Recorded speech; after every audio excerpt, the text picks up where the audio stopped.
Cosas que todos hicimos de niños, parte 3. Te ponías resistol en las manos y cuando se secaba fingías que te arrancabas la piel. ¡No inventen! ¡Miren, se me está cayendo la piel! ¡Guau! ¡Vean!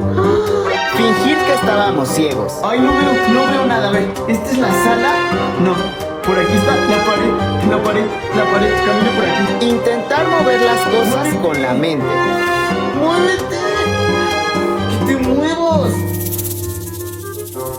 Intentar cerrar y abrir la puerta del refrigerador para ver si el foco se apagaba.